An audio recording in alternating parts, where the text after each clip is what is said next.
Assalamualaikum warahmatullahi wabarakatuh. Apa kabar adik-adik mahasiswa yang Bunda Tati sayangi? Kita berjumpa kembali di Ruang Rindu. Masih tetap semangat ya. Bunda Tati ucapkan banyak terima kasih kepada ketua kelas dan kawan-kawan semuanya yang telah semangat ya menyimak apa yang telah Bunda Tati sampaikan.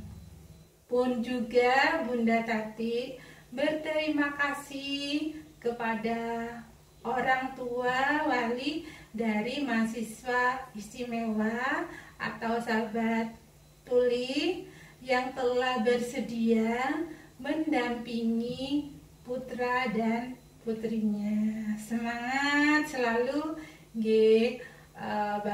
bapak dan ibu. Oke, adik-adik mahasiswa, pada pertemuan kita kali ini yaitu pada 2.3 ini kita akan membahas 7 subbab ya. Nanti kita bagi menjadi 2 bagian supaya Anda tidak bosan ya.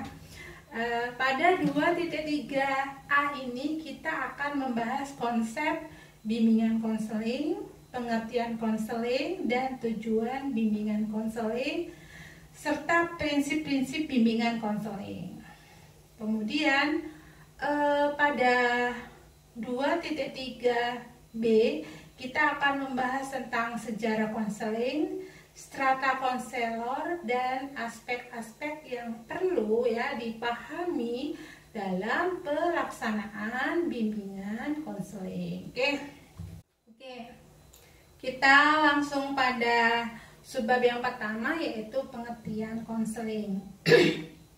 Jadi bimbingan konseling ini merupakan alih bahasa dari bahasa Inggris ya, yang bernama guidance counseling ya. Jika pengucapan Bunda kurang tepat ya, mohon dimaafkan ya karena Bunda tidak ahli dalam bahasa Inggris.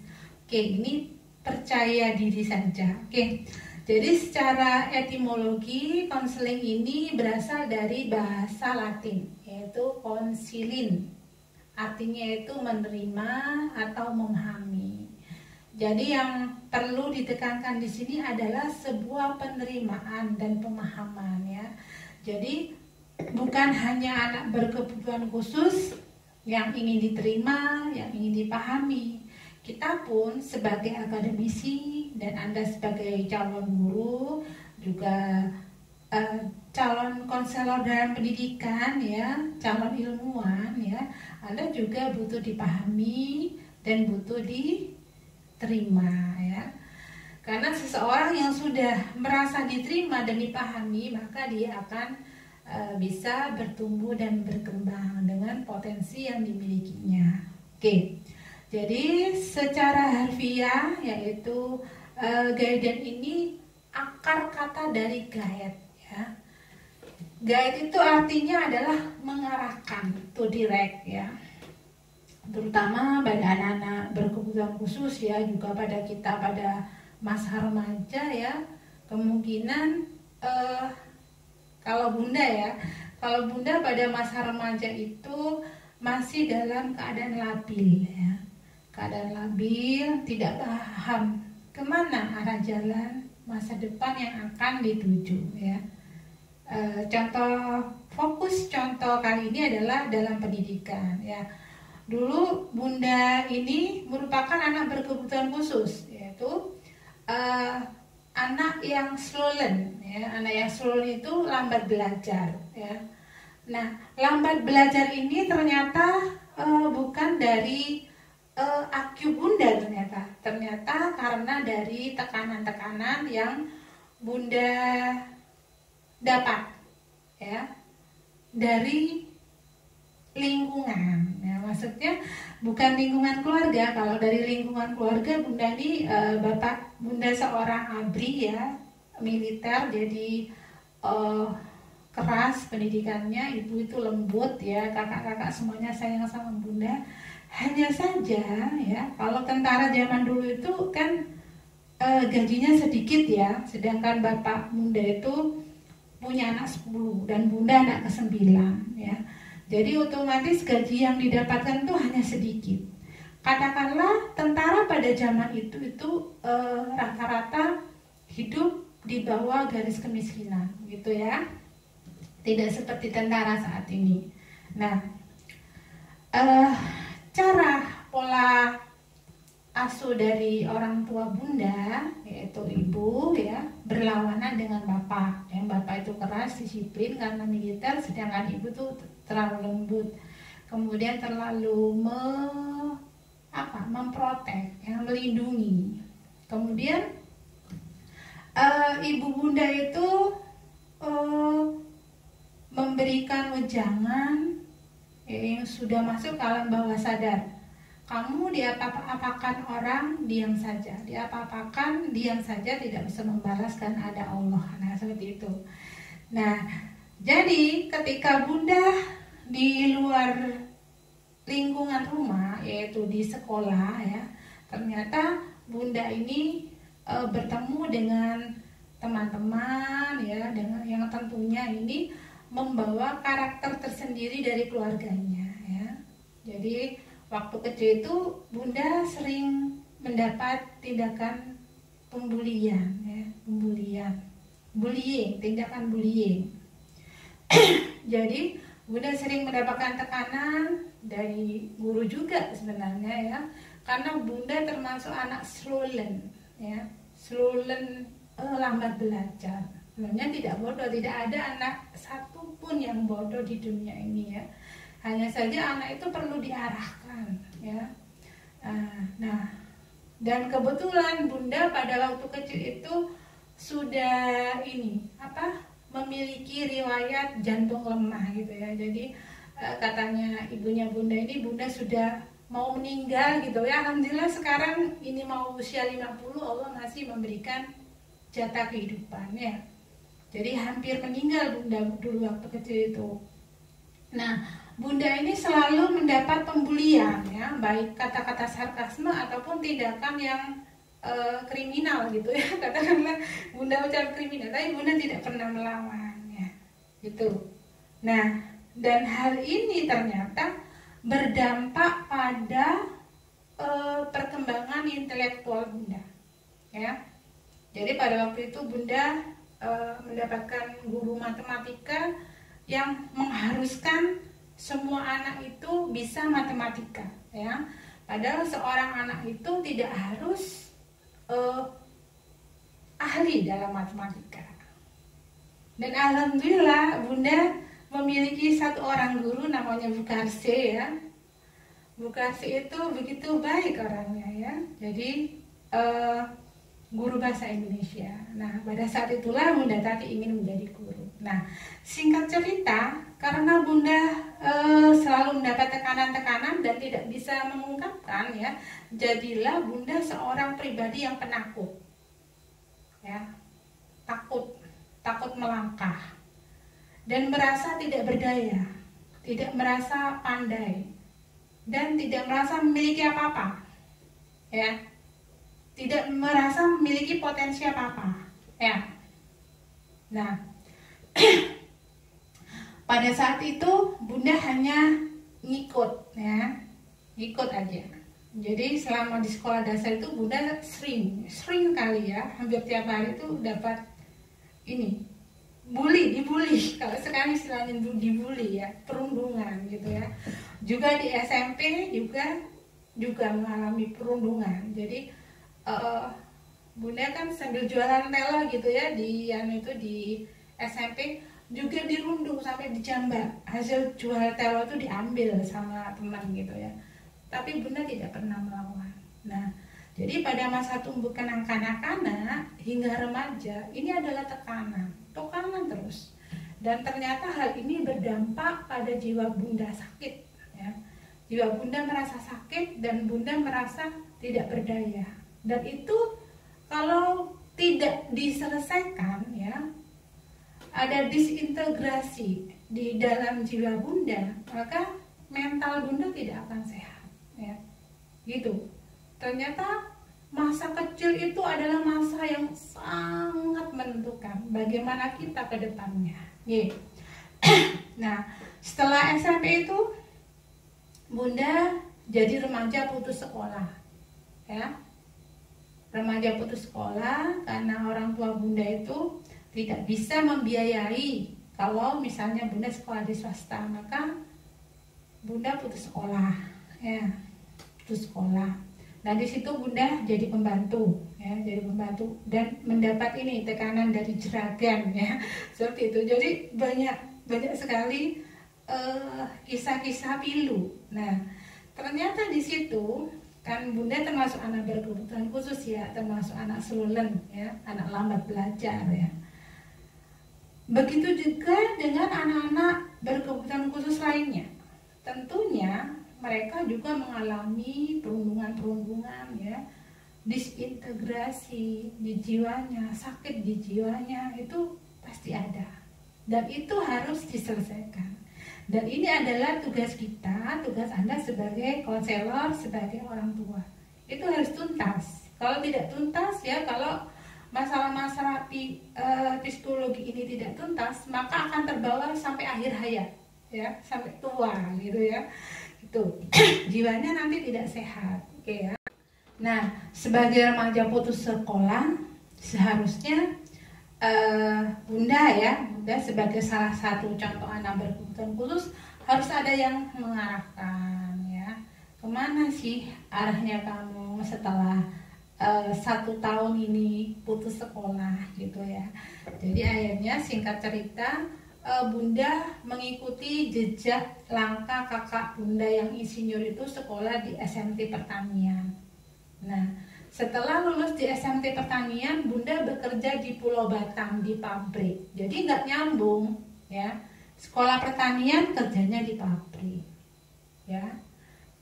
Kemudian sudah lama menikah, baru bunda sekolah di keguruan, yaitu PG3, PLB dan S2 UNESA, ya. Jadi bunda ini selalu dalam proses pencarian, ya. Hampir menjadi guru sudah hampir insya Allah 20 tahun, ya. Mencari terus. Andaikan bunda dulu ada yang mengarahkan, ya, orang tua bunda mengarahkan, Tati ini ingin jadi guru, ya sudah, lempeng, ya. Jadi lempeng, dikelola. Jadi tahapan kedua itu, ya, guide ini berarti yang pertama adalah mengarahkan, to direct, ya. Jadi seperti bunda sebagai salah satu contoh anak berkebutuhan khusus harusnya ada yang mengarahkan, ya, kemana arah yang akan dituju. Kemudian dikelola, mengelola, to manage, ya, lempeng jalannya, ya. Jadi kalau ingin keguruan berarti harus sekolah di keguruan. Kayak seperti anda nih, ya, ingin menjadi guru profesional, jadi memang harus di keguruan, ya. Kalau Anda setelah lulus S1 PLB ingin menjadi dosen, Anda harus kuliah di S2 PLB juga. Begitu juga dengan bimbingan yang akan kita berikan pada anak berkebutuhan khusus, ya. Jadi harus kita mengarahkan, ya. Setelah kita mengarahkan, kita mengolah, ya, fokus, lempeng, ya. Kemudian menyetir, to steer, ya, to fokus, ya. Jadi fokus satu tujuan, ya, fokus satu tujuan, begitu, ya. Oke. Nah, sekarang kita berlanjut, ya. Jadi kata konseling ini sebenarnya berasal dari rembukan, omong-omong, bicara, curhat-curhat, gitu, ya.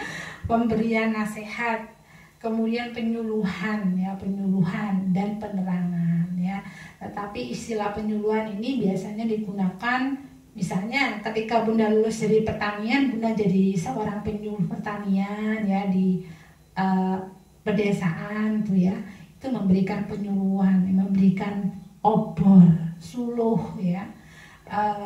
Jadi memberikan obor, suluh, ya. Terus jadi yang aktif ini kesannya hanya bunda, ya. Misalnya Bunda lulus SNTP dulu itu jadi penyuluh, maka yang ini yang aktifnya hanya Bunda. Bunda memaparkan, para petani mendengarkan dan menjalankan. Pak, ini harus dipupuk seperti ini ya, NPK sebenarnya ya. Jadi seperti itu, nurut itu para petani ya. Jadi hanya kesannya ini kalau penyuluh ini hanya satu pihak ya. Nah, atau to like, to inform, to instruct ya. Jadi hanya memberikan penerangan saja ya, pencerahan saja. Oke. Selanjutnya menurut ASCA ya, atau American School Counselor Association ini mengemukakan bahwa konseling ini adalah hubungan tatap muka ya. Jadi bertemu langsung ya, bertemu langsung. Jadi kalau sekarang ini Anda mau konseling pada Bunda tidak bisa ya, karena kita terbatas dengan ruang dan waktu ya. Ya, kita bisa menyapa hanya di dunia maya ya. Tetapi kalau proses konseling ini harus tatap muka, bertemu langsung, berhadapan ya. Seperti contoh simulasi 3.1 dan 3.2 yang sudah Bunda share ke Anda ya. Jadi harus berhadap-hadapan gitu ya. Dan konseling ini sifatnya rahasia. Jadi misalnya Bunda sebagai konselor dan Anda sebagai klien itu misalnya seseorang yang membutuhkan bantuan ya. Jadi apa yang Anda sampaikan Bunda hanya dengarkan ya. Itu kan sifat rahasia ya. Jadi Bunda tidak boleh membocorkan pada orang lain, itu tidak boleh ya. Kalau Bunda dulu pernah ikut mengabdi di TK ya, di TK di situ ada psikolognya ya, psikolog terkenal di Kota Jember. Jadi beliau itu kalau memberikan konseling pada orang lain, beliau itu banyak mendengarkan ya. Dan solusinya, jalan keluarnya adalah yang memutuskan adalah klien itu sendiri ya. Klien itu yang ingin dibimbing ya, misalnya anak berkebutuhan khusus, orang tua berkebutuhan khusus ya, guru berkebutuhan khusus ya, dan siapapun yang membutuhkan bantuan. Ya. Jadi dalam American School Counselor Association ini, jadi konseling itu adalah hubungan tatap muka, menjaga rahasia, tidak membocorkan rahasia. Jadi yang berperan sebagai konselor ini harusnya orang yang suka mendengarkan ya. Jadi kalau kita suka mendengarkan, insya Allah kita akan menjadi pembicara yang baik ya. Jadi suka mendengarkan. Oke. Nah, kemudian seorang konselor ini, Anda sebagai konselor pendidikan harus memberikan penerimaan. Penerimaan di sini artinya siapa sih yang tidak mau diterima ya? Jadi semuanya seseorang itu harus kebutuhan. Penerimaan itu adalah kebutuhan ya. Begitu. Kalau seseorang tidak diterima di lingkungan di mana dia berada, dia itu ada gangguan dalam kejiwaannya ya. Begitu ya. Akan merasa terganggu ya. Jadi konselor ini ya, kalau kita sebagai konselor, kita memberikan kesempatan pada klien ya untuk berpikir sendiri, kemudian untuk mengambil keputusan sendiri ya. Jadi kita sebagai konselor ini hanya menggunakan pengetahuan kita dan keterampilan kita untuk membantu klien kita ya, untuk mengatasi masalah-masalahnya ya. Maka dari itu seorang konselor harus smart ya. Ini hatinya baik, pikirannya baik ya. Oke.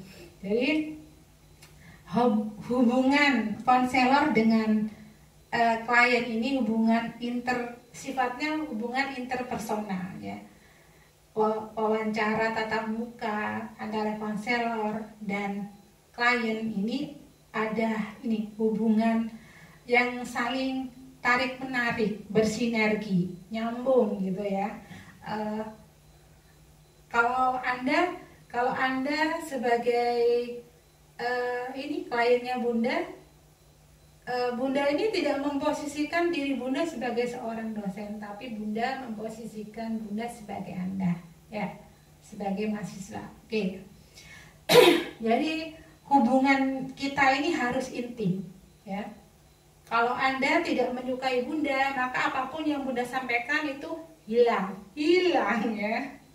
Yang penting ini ada ikatan batin dulu, ya, ikatan ya batin dulu, ya. Jadi Bunda sayang Anda sayang Bunda. Nanti apa yang Bunda sampaikan nanti Anda pahami. Kalau hati Anda misalnya ada Bunda sama Bunda, udah apa yang Bunda sampaikan nanti tidak nyambung, ya. Oke, tidak bisa diterima. Begitu juga dengan konselor dan klien. Jadi konselor ini orangnya harus berpengetahuan, harus baik hati, ya, longgar jiwanya, ya. Jadi nanti akhirnya bisa terjadi sebuah sinergi, ya, keterlibatan yang bagus, ya, hubungan yang bagus antara pikiran, perasaan, pengalaman, ya, nilai-nilai dan kebutuhan juga harapan, ya. Jadi kita sekarang ini karena hasil dari apa yang kita rasakan, apa yang kita pikirkan, apa yang kita alami, ya, nilai-nilai apa yang kita pelajari sepanjang hidup, ya, kebutuhan apa, ya, harapan apa, ya. Jadi manusia yang biasanya merasa sakit di hatinya itu terjadi disintegrasi, yaitu terjadi kenyataan tidak sesuai dengan harapan. Dari pembahasan yang telah Bunda sampaikan ini, ya, ada keterikatan antara konselor dan klien.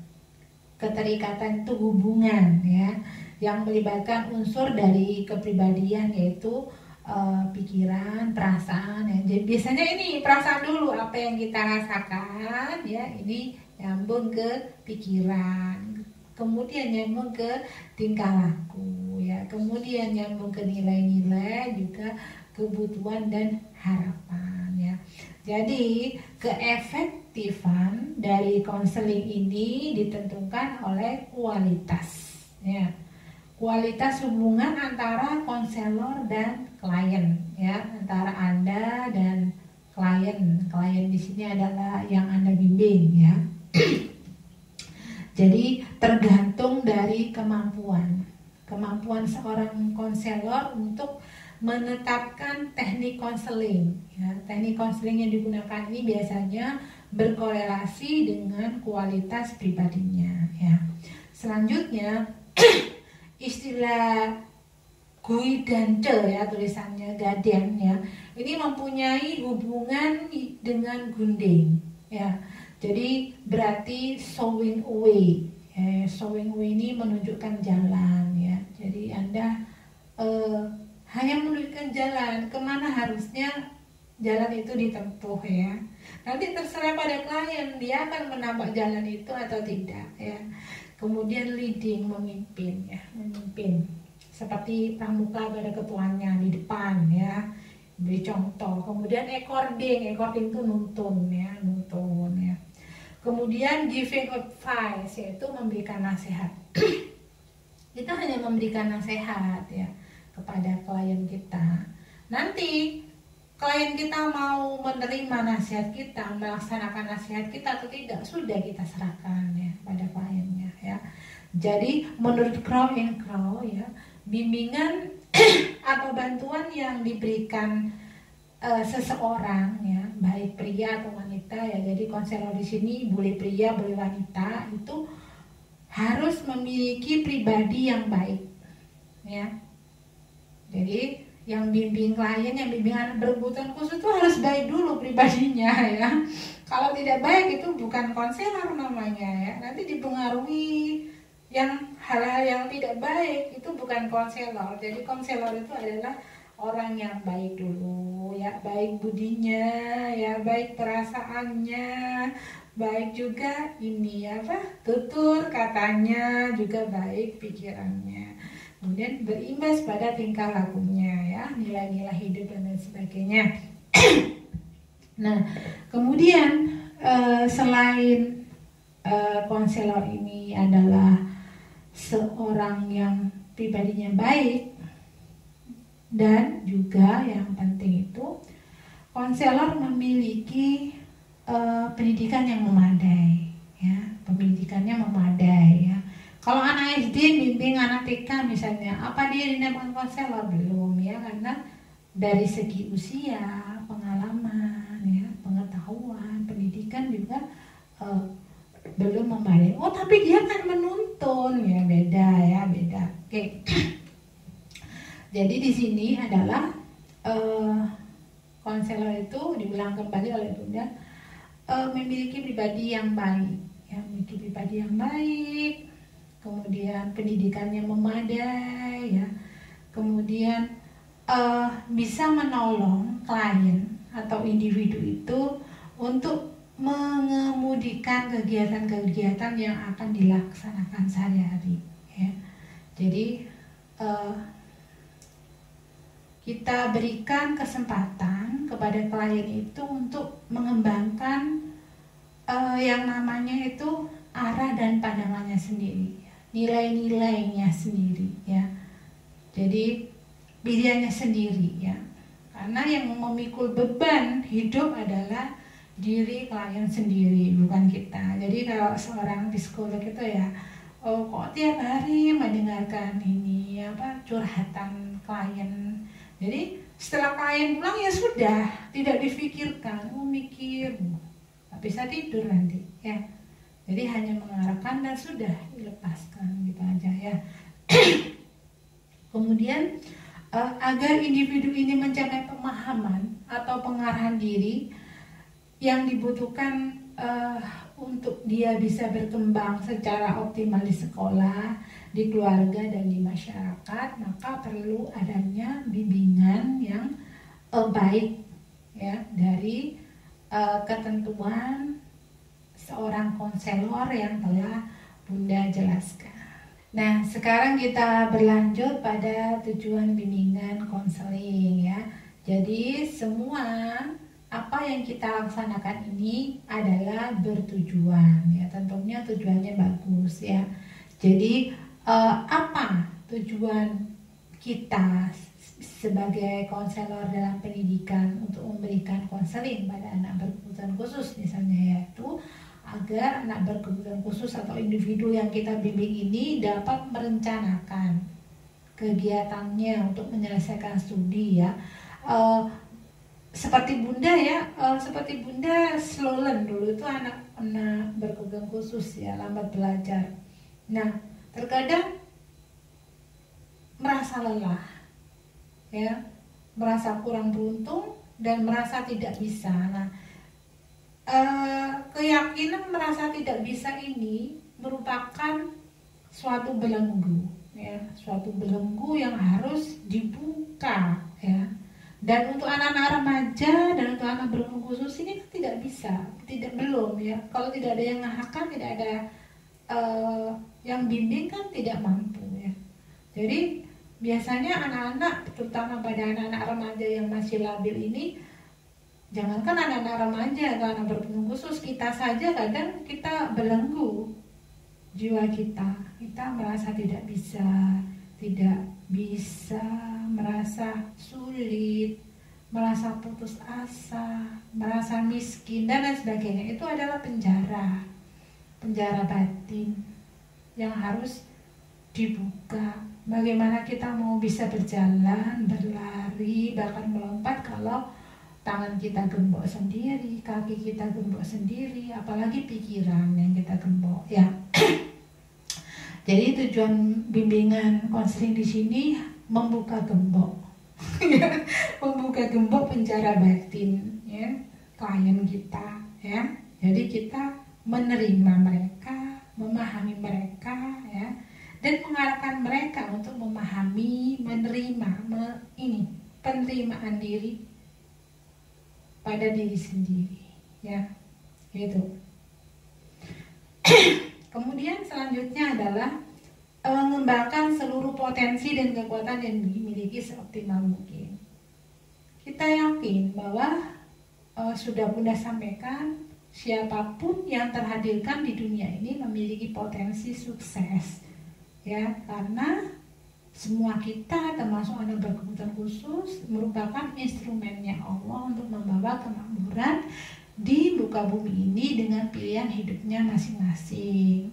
Jenengan menjadi instrumennya Allah, yaitu sebagai mu'alim, sebagai guru, orang yang berilmu. Nah, itu menyebarkan ilmu pengetahuan itu merupakan Anda itu semua, Anda semua ya, juga Bunda, ini alatnya Allah untuk membawa kemakmuran di muka bumi, yaitu mencerdaskan kehidupan bangsa, ya. Begitu juga dengan anak-anak berkebutuhan khusus.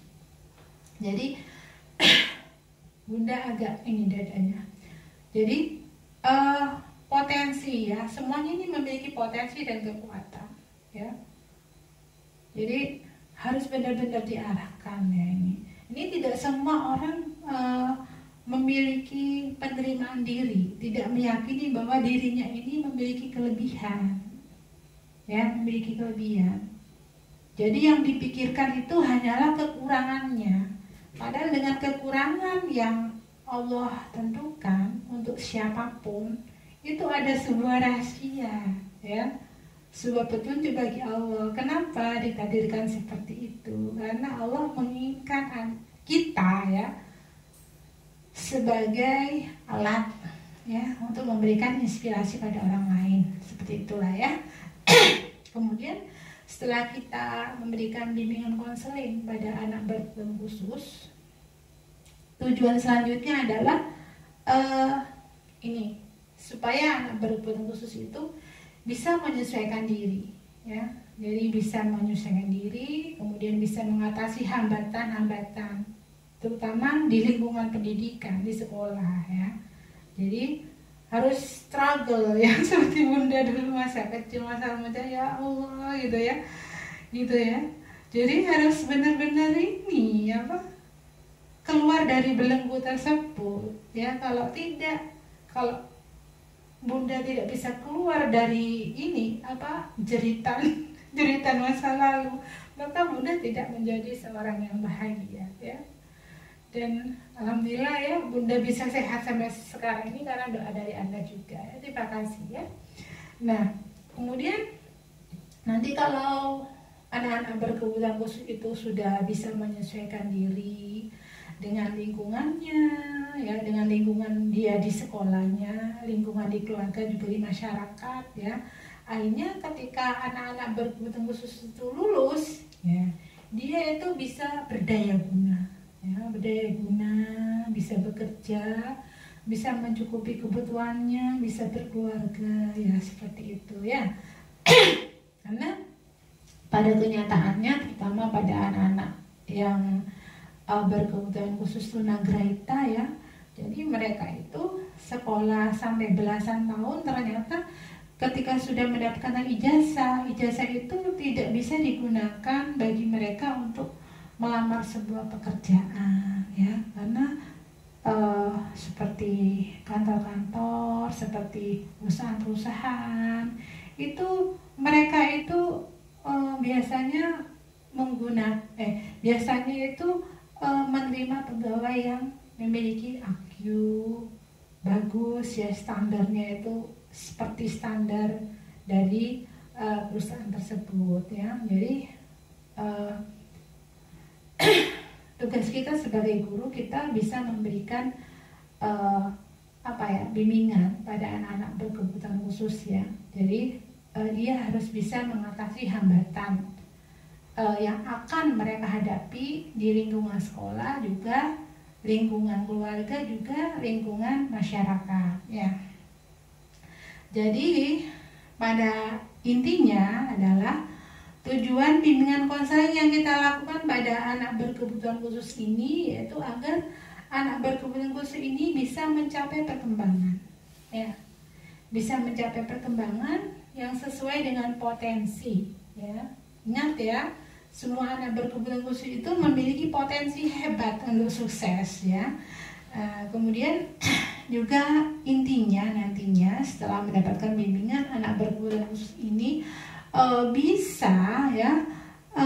bisa menggunakan nilai-nilai yang dia miliki ini untuk kehidupan yang lebih baik, kehidupan yang benar, ya, sehingga akhirnya mencapai intelektual yang tinggi, gitu ya. Jadi anak berkebutuhan khusus kan bukan hanya anak tunagrahita, ya, juga anak yang cerdas istimewa itu juga anak berkebutuhan khusus, ya. Jadi anak yang cerdas istimewa itu terkadang merasa bosan juga untuk sekolah, ya, karena apa yang dia pelajari itu sudah di luar kepala, ya, gitu. Jadi harus kita arahkan juga, gitu ya. Nah, jadi hal itu ditandai oleh penguasaan pengetahuan, ya. Jadi anak berkebutuhan itu memiliki pengetahuan, memiliki keterampilan, ya, memiliki pengetahuan, keterampilan, ya, mampu mengenal diri sendiri, ya, menerima diri secara objektif, ya, kemudian dapat mengarahkan diri sesuai dengan kemampuan, ya, juga akhirnya dapat melaksanakan, ya, semua kesempatan yang telah diberikan oleh guru, misalnya oleh orang tua, gitu ya. Nah, dan akhirnya sistem nilai yang dipakai oleh anak berkebutuhan khusus atau klien kita ini, ya, bisa dipakai sebagai dasar untuk dia bisa melakukan pilihan hidup. Pilihan hidup itu misalnya, oh iya, aku menjadi seorang dosen, gitu ya. Itu Bunda memilih, jadi harus bangga dengan profesi itu karena sudah memilih. Seperti Anda, saya memilih menjadi seorang mahasiswa. Harus bangga menjadi mahasiswa, sudah semester 6 loh. Bentar lagi, kurang 2 semester lagi sudah menjadi kenangan yang indah bagi Bunda, ya. Jadi harus semangat, oke, semangat. Oke, adik-adik mahasiswa masih tetap semangat, ya. Kita berlanjut pada subbab yang ketiga, yaitu prinsip-prinsip bimbingan konseling. Seperti yang telah Bunda jabarkan di atas, yaitu bimbingan konseling yang kita berikan ini adalah sifatnya membantu, ya, membantu. Jadi karena sifatnya membantu, jadi yang menyelesaikan masalah itu klien kita sendiri. Jadi anak berkebutuhan khusus itu sendiri, ya. Dan kita berfokus pada individu yang kita bimbing. Misalnya perilaku anak berkebutuhan khusus itu suka memukul. Ya, fokusnya apa yang akan kita rubah tingkah lakunya itu? Perilaku penyayang. Jadi perilaku memukul itu kita ganti dengan perilaku yang penyayang. Bagaimana fokus, ya? Jadi fokus. Maka dari itu, ketika kita menjadi seorang konselor, ya, kita harus memahami bahwa klien kita, individu yang kita bimbing ini memiliki sebuah keberagaman, gak sama, unik, ya. Jadi kita harus paham bahwa karakteristik individu itu berbeda-beda. Jadi sebagai konselor kita tidak boleh masalah kamu harus gini, kamu harus gitu. Mengatur hidupnya orang lain itu tidak boleh, ya. Yang harus kita atur ini hidup kita sendiri. Kita tidak berhak mengatur kehidupan ini orang lain, juga klien kita. Jadi kita sifatnya hanya membimbing. Kamu harus begini, kamu harus begitu, ya. Gitu, ya, merubah karakter, ya. Jadi unik, kita paham bahwa setiap manusia itu unik, ya. Seperti yang Bunda pernah sampaikan, ya, seperti Michelangelo itu pemahat yang luar biasa. Jadi ketika dia memahat patung dari bahan yang sama, dia pilih dari bahan yang paling bagus, ya. Karya-karyanya fenomenal, ya, tetapi dari bahan yang sama itu pun tidak ada sebuah karya yang sama persis. sama tapi tak serupa. Apalagi ciptaannya Allah ya. Jadi unik. Kita satu di dunia. Bunda Tati seperti ini, satu di dunia. Tidak ada yang sama. Anda pun juga begitu. Ya, jadi gitu. Kemudian prinsip selanjutnya adalah bimbingan kita ini harus dimulai dengan identifikasi. Ya. Jadi identifikasi kebutuhan apa yang dirasakan oleh klien kita ini, ya, yang akan dibimbing. Istilahnya itu kita mendengarkan curhat gitu ya. Apa yang dia rasakan, apa yang dia inginkan, apa yang dia butuhkan ya. Jadi harus luas, fleksibel ya, sesuai kebutuhan klien kita ya, individu yang kita bimbing ya. Oke. Sesuai dengan kebutuhan individu dan masyarakat tentunya ya. Jadi kemudian program bimbingan di lembaga pendidikan, prinsip selanjutnya adalah program bimbingan di lembaga pendidikan ini harus sesuai dengan program yang dikembangkan pada lembaga yang bersangkutan ya. Jadi misalnya anak berkebutuhan khusus ini sekolah di SMK misalnya. Jadi tuntutannya beda dengan sekolah umum. Beda juga dengan sekolah inklusi gitu ya. Jadi tuntutannya beda ya. Jadi ini harus kita pahami ya. Jadi kita harus pahami sebuah keberagaman. Kita harus luas dan fleksibel. Oke. Nah, kemudian pelaksanaan dari program bimbingan ini harus dikelola, dimanage oleh orang yang ahli dalam bidangnya ya.